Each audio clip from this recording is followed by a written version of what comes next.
आज बात करेंगे एक ऐसे ग्रुप की स्टोरी पर जिसमें ढेर सारी महिलाएं और उनकी बेटियां शेफर्ड नाम के एक आदमी को अपना देवता, पति और मसीहा सब कुछ मानती है। अब ये मसीहा उनका भला चाहता है या कुछ और? शेफर्ड अपने अलावा किसी भी मर्द को ग्रुप में क्यों नहीं आने देता? सब बातें जानने के लिए बने रहिए वीडियो के अंत तक। तो चलिए शुरू करते हैं। कहानी की शुरुआत बाहरी दुनिया से कहीं दूर सुनसान जंगल में मौजूद एक घर से होती है, जो शेफर्ड नाम के एक पोलीगामिस्ट द्वारा चलाया जा रहा है। इस पूरी जगह पर शेफर्ड एकमात्र मर्द है, जिसके चलते यहाँ की सभी महिलाएं उसे देवता की तरह मानती हैं। घर में दो तरह की लड़कियां रहती हैं। रेड ड्रेस में जो है वो शेफर्ड की पत्नियां हैं, वहीं जो लड़कियां ब्लू ड्रेस में रहती हैं वो उसकी बेटियां हैं। सब लोग प्रार्थना करने के बाद खाना खाते हैं, जिसके बाद शेफर्ड खड़ा होकर रेड वुमेन में से एक पर हाथ रखता है, यानी आज रात को ये लड़की शेफर्ड के साथ सोएगी। रात को सोने से पहले सभी लड़कियां शेफर्ड के नाम की प्रार्थना करती हैं, उसे धन्यवाद कहती हैं कि उसने इन सबको अपनी शरण में लिया, अपनी जीवन संगिनी बनाया। अगली सुबह सब लोग एक घेरे में इकट्ठा होते हैं, जहां सभी महिलाएं सफेद कपड़ों में बैठी बड़े ही गौर से शेफर्ड के प्रवचन सुन रही हैं। यहाँ हम देखते हैं कि उसकी बेटियों में से एक सैलाह शेफर्ड की तरफ काफी अट्रैक्ट हो रही है। वो उसे देखते समय पलक तक नहीं झपका रही थी। वैसे सैलाह यहाँ की सबसे खूबसूरत लड़की भी है। खैर, प्रवचन खत्म होने के बाद शेफर्ड अपनी जगह से खड़ा होता है और एक कटोरे से बलि दी गई भेड़ों का खून लड़कियों के चेहरे पर लगाने लगता है। इसके कुछ देर बाद सैलाह और तमार एक कोने में खड़ी बातें कर रही थी। इसी बीच सैलाह ने देखा कि शेफर्ड उनकी तरफ आ रहा है। अब सैलाह को शेफर्ड संग कुछ प्राइवेट बातें करने की इच्छा थी, इसलिए उसने बड़ी ही चतुराई से तमार को किसी काम से रवाना कर दिया। अब सैलाह और शेफर्ड बातें करते हुए घूमने लगते हैं। इस दौरान शेफर्ड सैलाह की खूबसूरती की तारीफ करता है और कहता है कि तुम्हारी माँ भी ठीक ऐसी ही खूबसूरत हुआ करती थी। दरअसल सैलाह के जन्म होते ही उसकी माँ ने दम तोड़ दिया था। ऐसे में सैलाह बड़ी ही जिज्ञासा से पूछती है कि आप मेरी माँ से कैसे मिले थे? सैलाह अपनी माँ और शेफर्ड के बीच की लव स्टोरी जानने को लेकर क्यूरियस थी, लेकिन शेफर्ड ने उसे कोई जवाब देने की बजाय उसके बालों में हाथ फिराना शुरू कर दिया। कुछ देर बाद शेफर्ड अचानक रुक गया और सैलाह को बाल बांध लेने को कहकर रवाना हो गया। आगे हम देखते हैं कि शेफर्ड की हाल ही में बनी एक पत्नी एलोइस सैलाह और एक अन्य बेटी से बताती है कि कल रात को मैं शेफर्ड के साथ थी, हमने खूब मस्ती की और शेफर्ड ने यह भी कहा कि तुम एकदम परफेक्ट हो। अब एलोइस की बातें सुनकर सैलाह को जलस फील होने लगा और वो एलोइस से नोकझोंक शुरू करने लगी। पास ही में खड़ी रोजा ने उसे समझाया कि वो शेफर्ड की बीवी है और हम बेटियों को बीवियों से इस तरह बात करने का हक नहीं है। लेकिन सैलाह ने इसे मानने से मना कर दिया और कहने लगी कि मेरी और उसकी उम्र में कुछ खास अंतर नहीं है, इसलिए मैं इस रूल को फॉलो नहीं कर सकती। सैलाह और एलोइस के झगड़े के बीच ही शेफर्ड की एक और पत्नी यहाँ पहुंच गई, जिसने सैलाह को सजा के तौर पर उन महिलाओं को खाना देने का ऑर्डर दिया जिनका मेंस्ट्रुअल साइकिल चल रहा है। यहाँ सैलाह को दो महिलाएं फर्श पर निढाल पड़ी दिखाई देती हैं, जिनमें से एक की तो उठने जैसी भी हिम्मत नहीं थी, लेकिन दूसरी, जिसका नाम सारा था, उसमें थोड़ी हिम्मत थी, वो खड़ी होती है। सारा के चेस्ट पर कई जख्म थे। वो सैलाह से बताती है कि शेफर्ड काफी क्रूर है, तुम मेंस्ट्रुअल साइकिल पर होगी तब तुम्हें इस बात का पता चलेगा। लेकिन सैलाह को उसकी बातों से कोई फर्क नहीं पड़ता और वो शेफर्ड को देवता समान ही मानते हुए चली जाती है। उसी शाम सैलाह की छोटी बहन उसे कहानी सुनाने को कहती है, लेकिन सैलाह ये कहते हुए इनकार कर देती है कि ये हक सिर्फ शेफर्ड को है। इसी बीच सैलाह खिड़की से बाहर शेफर्ड को देखती है, जो अपनी एक बीवी के साथ रोमांस कर रहा था। ये नज़ारा देख सैलाह को काफी जलन होती है, लेकिन वो कुछ कर नहीं सकती थी। अगली सुबह हम देखते हैं कि शेफर्ड की कुछ बीवियां उसे नहाने में मदद कर रही हैं। इसके कुछ ही देर बाद हम देखते हैं कि शेफर्ड की कुछ बीवियां सैलाह को भी नहला कर तैयार कर रही हैं। दरअसल अब उसे भी शेफर्ड की बीवियों में शामिल किया जाने वाला है। नहाने के कुछ देर बाद हम सैलाह को पहाड़ों में सोते हुए देखते हैं। कुछ देर बाद सैलाह की आंख खुलती है और वो देखती है कि उसके भी पीरियड शुरू हो चुके हैं। सैलाह के साथ ऐसा पहली बार हुआ था, इसलिए वो कुछ समझ नहीं पाई और गुस्से में उसने एक भेड़ को मार डाला। घर जाने के बाद सैलाह पूरी रात सो नहीं पाई। ये देख उसकी बहन तमार उसकी बेचैनी की वजह पूछने की कोशिश करती है। सैलाह ने एक नकली कहानी बनाई और कहने लगी कि मैं जब पहाड़ों में सो रही थी तब एक डॉग ने भेड़ पर हमला कर दिया और भेड़ की मौत हो गई। मुझे बार बार बस वही नज़ारा दिख रहा है। इसके बाद सैलाह को शेफर्ड के पास ले जाया गया, लेकिन शेफर्ड ने उसका भरोसा करते हुए उसे माफ कर दिया।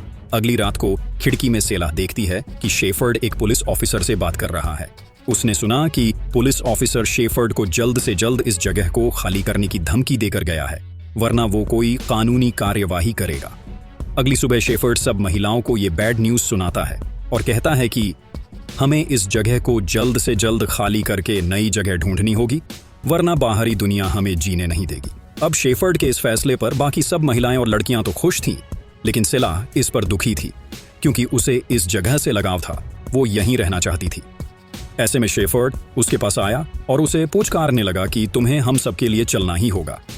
इस पर सेलाह मान जाती है और सब लोग अपने सामान के साथ नई जगह की तलाश में रवाना हो जाते हैं। कई दिन चलने के बाद इन्हें एक घर नजर आया जो सुनसान जंगल के बीचों बीच खाली पड़ा था। ये घर रहने के लिए अच्छी जगह थी, लेकिन शेफर्ड ने यहां रुकने से मना कर दिया। ऐसे में ये सब इस घर के बाहर ही तंबू लगाकर रात बिताने की तैयारी करते हैं। इसी बीच सेलाह के पैरों में खून देख सबको पता चल जाता है कि वो मेंस्ट्रुअल साइकिल से गुजर रही है। ऐसे में उन लोगों ने सेलाह को अपवित्र मानते हुए उसे भी सारा और उस बीमार महिला के साथ रहने की सजा दी जाती है। इसके बाद हम देखते हैं कि सेलाह सारा के साथ बातें कर रही है। यहाँ सारा उससे बताती है कि मैं शेफर्ड की पहली 2 पत्नियों में से एक हूँ, जानना चाहोगी दूसरी कौन थी? वो तुम्हारी माँ थी। सेलाह को अब सारा की बातों में इंटरेस्ट आने लगा और वो कुछ और सवाल पूछने लगी। यहाँ सारा उससे बताती है कि तुम्हारी माँ की मौत तुम्हारे जन्म के समय नहीं बल्कि इन्फेक्शन के चलते हुई थी। हमने शेफर्ड से उसे हॉस्पिटल ले जाने की बात भी कही, लेकिन शेफर्ड ने इसे उसके भाग्य की परीक्षा कहकर नकार दिया और इन्फेक्शन बढ़ने के चलते वो बेचारी मर गई। अब सेलाह उससे पूछती है कि जब आप इतना सब कुछ जानती हो तो यहाँ से चली क्यों नहीं जाती? इस पर सारा कहती है कि मुझे बाकी लड़कियों की तरह शेफर्ड पर बिल्कुल भी भरोसा नहीं है और न ही मैं उसे भगवान मानती हूँ।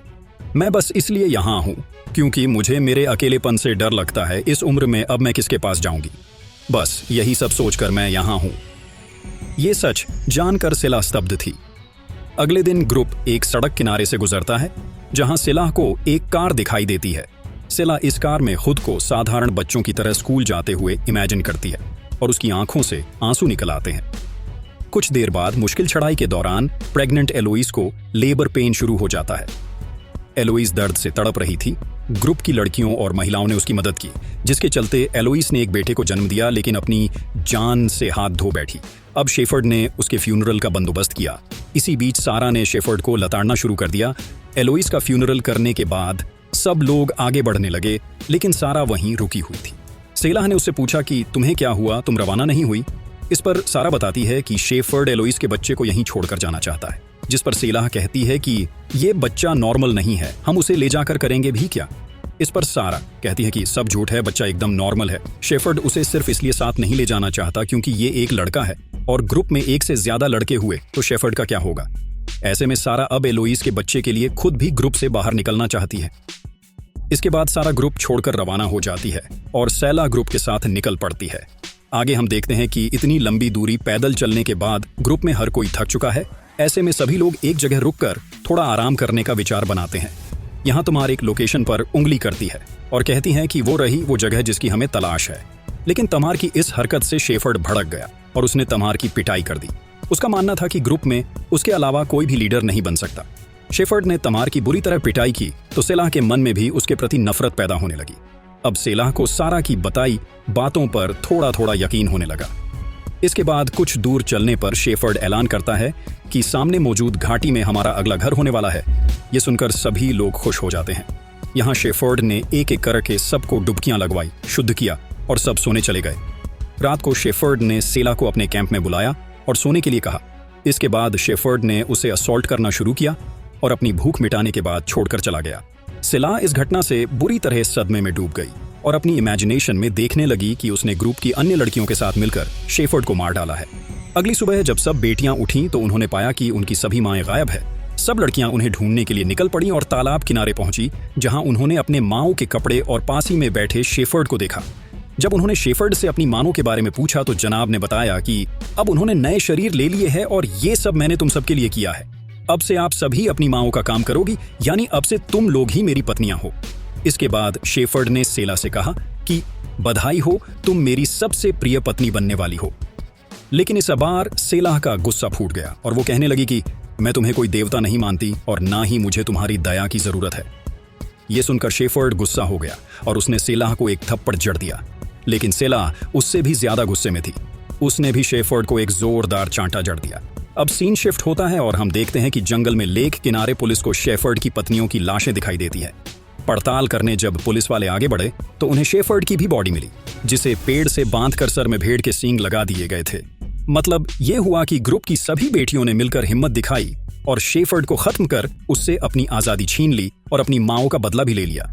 इसी के साथ हो जाती है कहानी की हैप्पी एंडिंग। आपके इस पर क्या विचार है, कमेंट्स में जरूर बताएं और ऐसी ही जबरदस्त वीडियोस के लिए चैनल को सब्सक्राइब जरूर कर लेना।